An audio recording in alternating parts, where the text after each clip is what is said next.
Hello and welcome. My name is Romney, and thank you very much for joining this exclusive content on how you can scale your online course creation to be earning $10,000 plus regularly for online course creation. Now, what I want to do is give you a quick overview of my background. So, I was originally a school teacher and then joined some big businesses in executive roles. In 2019, I started to do self-publishing. Over the next couple of years, I sold in excess of 100,000 copies and published over 350 books. Then I started creating courses on self-publishing. Now, from that time, I've now created 8 courses on self-publishing, and I've scaled that to having my courses on Thinkific, also on platforms such as udemy.com and skillshare.com. So collectively, I have in excess of 10,000 students and earning really good income from those courses. Now, what the purpose of this exclusive content is to collate some of those key tips that I can help you to scale your online course creation business with. Now, it's not going to include every single tip because there are plenty that I can provide you, but I thought that if I provided these 5 key tips, these ones I've collated and think that they'll really help you, they're the ones that I wanted to focus on in this content right now. So in a moment, I'm going to go and start lesson number 1. And throughout the next 5 tips, it's important that you take action, take notes, and put into place ways that you can scale your online course creation to move closer to that $10,000 per month. Now, it's not going to happen immediately. And also, people get the idea that once you create a course, that's it, the passive income starts coming in. But you need to ensure that you're regularly updating content if required for your online courses, but you're also interacting with your students. You might be answering questions or making comments. You might also definitely need to provide more content and create other ways that you can direct traffic back into your courses. And that's what I'm going to be covering in a few of these tips today. So I hope you enjoy it. Sit back and relax, get that notepad out, and I hope you enjoy lesson number 1. So before we get started, one key theme that runs through all of my courses is to take action. Now, if you want to create your Thinkific account, so you've got your main structure ready to go, so when you create your course, you've got the platform ready, then I'd definitely recommend that you set up your trial account with Thinkific by using my link below. So it's try.thinkific.com/Romney OMF, being 1 month for free. So you can get 30 days to trial Thinkific, test out all of the platform, all the different ways you can utilize Thinkific, and therefore you're ready to go. Now, you can also download the setup guide, and that'll walk you through all the steps to set up your account to make sure you're ready to go. But also, you've got the 2-hour free online course that I've created on how to create a course using Thinkific. So it's valued at $179. I'm giving that to you for free. Just go to the link below, which you can see, publishing-accelerator.com/Thinkific.com. Courses, create an online Thinkific course. That's a long link. I'll put it in the description below so that you can then go ahead and use that course to help you and guide you through the process. Now let me quickly show you what the course looks like, that free course, before we get on to this mini course. So once you've signed in or created an account, you can access this free course. So it goes through all the things about why choose Thinkific, how to create an online course, my journey, planning a course, how to set it up, the recording equipment, design and branding, the upload process, everything's there for you. So make sure you take advantage of the free course by using the link in the description. So let's start here. Jump onto my link, sign up, get your free account for the first 30 days on the start plan. Therefore, you know exactly what the platform of Thinkific is about. You can download the online course setup guide and you are ready to go. So with no further delay, let's get into our mini course now. So tip number 1 that I would offer any of you that are looking to scale your online course development is to create or build your email marketing list. Now, why would I suggest that? Well, the best thing about developing and collecting emails is that it's a direct line of communication back to either students that have downloaded resources of yours or completed courses of yours previously. They're customers that you've built trust with. And by building great courses, those customers or students of yours would like to probably buy more of your content. And so you need to form that feedback loop. You need to create the courses, create resources, create free content, and continue to loop it back to your existing customers. Now, it does take a fair bit of time to build up your audience, and you can use different sorts of software that helps you to build that. There might be software like ConvertKit or ActiveCampaign. They're just a couple of them that you might like to consider. I personally use ConvertKit. I just find it nice and easy, but it is just so important to build that list. And for me, over a period of maybe 12 months, I've built that list now to about 1,700 subscribers. And in that, or as part of ConvertKit and as part of my subscribers, I receive content about promotions for my courses, free resources I'm creating, maybe videos that I've been creating on YouTube. There might be other specials that I'm developing. So you just need to create that audience and allow that to build. And by providing content to those customers, they continue to see you developing content that is relevant to them, that helps you to loop it back to your customers via what they call broadcasts. You could create a newsletter, you could create one-off information or videos or links to videos. So it's just really helpful to have that. Now, another thing you can do is if you do build what they call a landing page through your email list, then if someone was to subscribe to that email list, then you can form what they call a tag. And that might be a person that has been or indicated interest in a specific area. So you can then do an email just to those people. But that would be my number one thing.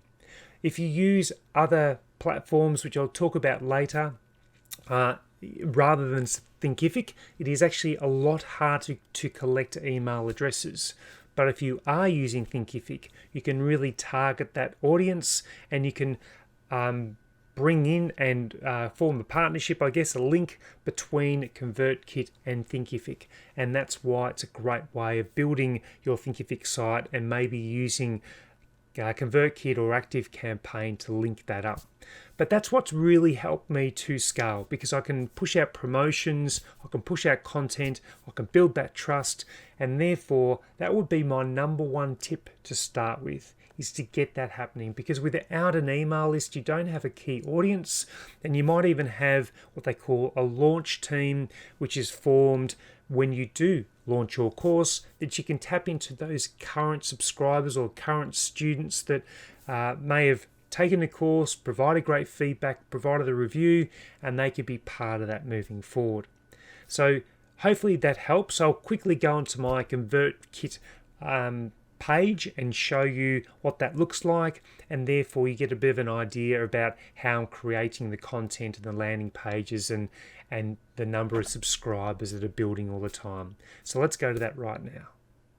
So I've just logged on to my ConvertKit account. You can see in total I've got 1,743 subscribers, and when you're sending out newsletters and things, you can get data about those as well. But you can go to send, you can send broadcasts, you can create landing pages, and there's also a way of earning. You can put newsletters on there that people become subscribers to, and you can earn revenue through ConvertKit as well. But if we went to, say, landing pages and forms, then this will show me the different kinds of landing pages that people are signing up to. So I released one today, and that's had 9 people go to it. So if we went to, let's have a look at one. Ingram Spark course outline. This is the landing page that I've created, and it's got tips, and someone would put in their first name, their email address, and get the course outline. Once they click that, that's then sent as a PDF through to their email address, and then they can get that. So that's how you create or you start to build your email list by providing the content like that as well. So I thought I'd just show you what that looks like from the very beginning, and I do have a course about email marketing, but I just wanted to demonstrate the importance of creating your email list from the very start. One of the key benefits that I outlined in the Thinkific course that I created was the opportunity of creating bundles. Now you can create bundles by having 2 or more courses. Therefore, if you can package those courses together, you can create a subscription model for students. Now, why do I like a subscription model? Well, the subscription ensures that you can have ongoing revenue that continues to feed back into your business. Yes, you can have courses that have a one-off purchase price, but if you can get enough students on a subscription model, then you can start to really generate revenue and consistent revenue. So if you had $2,000 worth of subscribers to your courses, then when you start the month, you can pretty much guarantee you'll have $2,000 starting. But if you don't have that subscription model and you're starting, say, March, well, you're starting on zero because no one has purchased your course yet, and therefore dictating revenue can be quite hard. Now, you can have your courses on other platforms, again, which I'll talk about in a future lesson. However, those are usually through a once-off payment method that students can use. Now, students can also purchase your course as a one-off on your Thinkific site. But if you can build in a bundle and you can build in a payment plan via a subscription, then that will just really help. Now, the cost of your subscription may be considerably less than what it would be if they purchased the course once off. But from my experience, once a student joins a bundle, then generally they'll stay on there for 4 to 5 to 6 months. And once they finish that subscription, they won't have access to the courses. If you allow them to purchase the course as a once-off, you can set a date that might expire, but generally it's for the life that student wants to access the course. So there are some pros and cons with having a subscription model versus a one-off payment. The one-off payment might have a front-end bigger ticket item number or revenue for you, but over the long term, the subscription model really helps you to cement that ongoing income. So I definitely recommend tip number 2 is to build a second course if you can, and then continue to build further courses and build it out so you can then create your bundle and your membership and your subscription. And students do love having access for the period they're on as a subscriber or through their subscription membership payment plan. And if they want to cancel it, they can do that. And you can also build that into payment plans through PayPal and Stripe through Thinkific. But that would be tip number 2. If you can, build a second course, a third, a fourth, a fifth course, and then bundle those together and form a subscription model payment plan to build more consistency of income back into your online course creation business. So my third tip would be to create a premium course on your Thinkific site, but then create feeder courses from other platforms like udemy.com or skillshare.com. Once you build those feeder courses, then you can get them to feed back into your premium course on Thinkific. Now, a student might also take up the option of subscribing to your bundle as well. And by creating some good courses that are great value for students on Udemy and Skillshare, then they'll know the quality they're going to get with your premium course, and you can have a higher price ticket. So I have my Publishing Accelerator program, or my course. Now, it's a high premium course of about 12 hours of content, and that course is priced at $399 US. A student can go onto Udemy and purchase my beginner course for low and no content books on Amazon KDP, say on Udemy, for about $20. But at the conclusion of that course, there is a video and information that Udemy permits where you can redirect traffic back to a premium course or other content that you might have. So that's where I think that you need to also look at as well, is create sub courses, I guess you'd call them, and then have your premium course on Thinkific that really is the higher ticket price item. Yes, you can make your other courses available for one-off purchases on Thinkific. You can have your bundles to sell as a subscription model, and therefore you've got a number of different courses that students can then purchase through your Thinkific site, but also redirect them from other platforms like Udemy and Skillshare.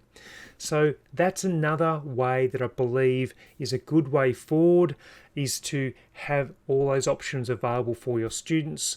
And not every student is going to purchase your premium course, but if they do, then it's a significant amount of revenue that can come into your business, and it's also a great platform on Thinkific to add those extra resources, get email addresses and things like that too. So that would be my next tip for creating your $10,000 in ongoing monthly revenue by online course creation. My fourth tip to allow you to get to that $10,000 per month is to look at scaling to those other course platforms, as I mentioned in the previous lesson, such as Skillshare and Udemy.com. So Udemy.com, as of 2023, has approximately 55 million students on the platform. Skillshare.com have approximately 25 million students on their platform, and they're growing all the time. Now, if you can get your courses onto those platforms, remember to keep your exclusive premium course on Thinkific, but also have those feeder courses on the other platforms, you can start to derive a good amount of income. So what I'll do, I'll go to my Skillshare account and I'll show you what that income has looked like for the past, I think it's 8 months. April 2022 was when I first published a course onto Skillshare, not knowing what that revenue was going to look like, and it's been a great progressive kind of platform for me to build students' branding awareness and of course income through that as well. So I'll jump onto Skillshare now, and I'll also show you my Udemy profile and what my courses are looking like on that platform as well. So let's jump onto that now. So if I quickly jump onto my Skillshare account, you can see the amount earned over the past 8 months, the number of students that it's increasing, and the minutes watched. It also provides a December anticipated earnings, which are paid on the 16th of the following month. Also the minutes watched, so that's really increasing over the last few days. Number of students, it jumps around a bit like a heartbeat.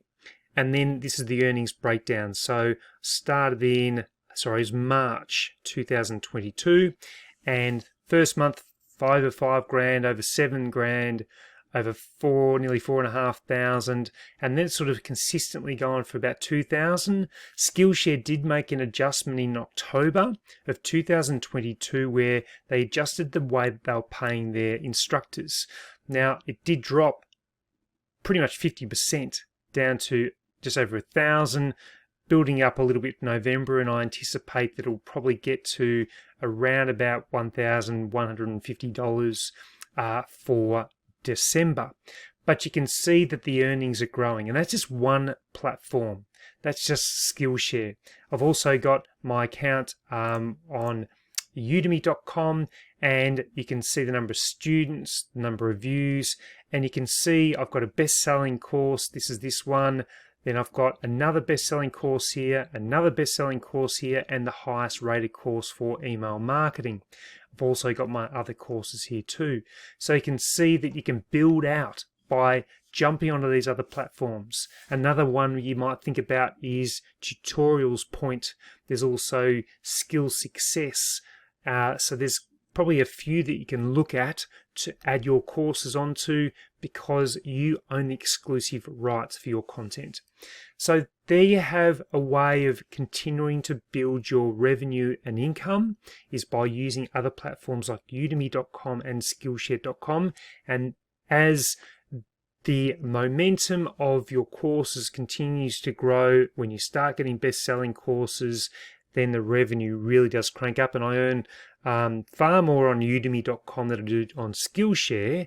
However, I think that the recent payment change for Skillshare did have a big impact on that, but you can continue to build your branding across both of these platforms, which will feed back to your Thinkific platform as well for your premium course. And finally, tip number 5, and that is to create content that builds trust but loops back to your courses as well. Now, in 2020, I started off my YouTube channel, and that's been a fantastic way to reach more customers than I probably ever thought was possible. I've now got over 17,000 subscribers, and that number continues to build as I create more content for that channel and more resources. And you can use the channel to generate subscribers through your ConvertKit. You can also have information and promos about existing courses that you have. You might have new information that you can share to your audience. But every time you create a video, every time you create a resource, it's a touch point for you between you and your students or you and your customers. So therefore, I would encourage you, if you do get the chance to create a YouTube channel, it takes a bit of time to get going and get that momentum. But it's also a great way of practicing behind the camera. And that's sort of how I had my journey, where I had my YouTube channel and I started to build content and built my courses. And so it all has been able to loop back in. It's just developing those systems to begin with.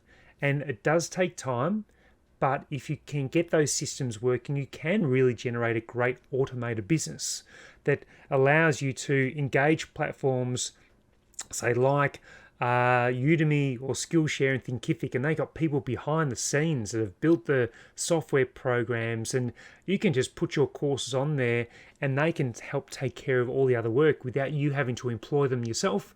You've actually got thousands of employees working for you without you having to pay them, apart from maybe a monthly subscription fee that you might have with Thinkific. But that's to help you to build out your courses, to build up your brand, and therefore generate a great amount of revenue. And so that was tip number 5. I really think it's important that you think of other ways that you can build that connection. You might like to also write a book, an ebook, paperback, hardback, and that can also feed into your courses and what you're doing. Now, the other thing, or the other platform I've been using is canva.com, and that helps with creating presentations, with my resource creations, with thumbnails for YouTube, book cover creations, book interior creations. It's fantastic. So if you don't have a canva.com account, you can get one for free. So I'd certainly encourage you to do that. But that tip in particular is one of the most important, I think, along with, well, look, all the tips are going to be important because it will really help you to build towards your $10,000 revenue. But I think by creating that ongoing cycle of more resources and content, that just builds the beast that you want to create for your content, that will help you with selling more courses more often, and also getting it onto the algorithms of Google as well. So hopefully that tip really helps. So those are my 5 tips for helping you to scale your online course creation to generate $10,000 plus per month. Now, there are other tips that obviously come into play. You might need to do more promotion through, say, udemy.com, and offering up different promotions that will help you to scale. You also need to make sure you're getting reviews and launching your courses correctly. There are quite a few different tips in play to generate more revenue, but I wanted to condense the first 5 really important tips that I feel that I've experienced personally, that I wish someone had told me about when I was first starting. And it's something that takes time to build. You can't expect success in the first 3 months, 6 months, or even 12 months. It does take that time to generate the content, create the courses, create the marketing, and you might need to look at outsourcing elements of your business as well, or you might feel like you can do some things really well, but you need some assistance with something else. But having an online platform like Thinkific to create your courses is magnificent. And you can become a key influence in your area by having those courses on that platform. And they can be there forever if you want to. And you can just make iterations to your course to improve the content as well, change resources up, and continue to reach out to your students. So I hope these 5 tips have really helped. I wish you all the very best with creating your online courses and scaling your self-publishing so you can generate that $10,000 ongoing revenue every month. So just a final reminder to take advantage of the 2-hour free Thinkific course that I'm offering, valued at $179. You can jump on that course by the link below in the description. And also remember to get the 30-day free trial happening so you're prepared. You've been able to go through the Thinkific platform, test a few things out, load a course on there and trial it. Just make sure it's right for you. So that's via my link, try.thinkific.com/RomneyOMF. Great to have you here, and thanks very much for watching.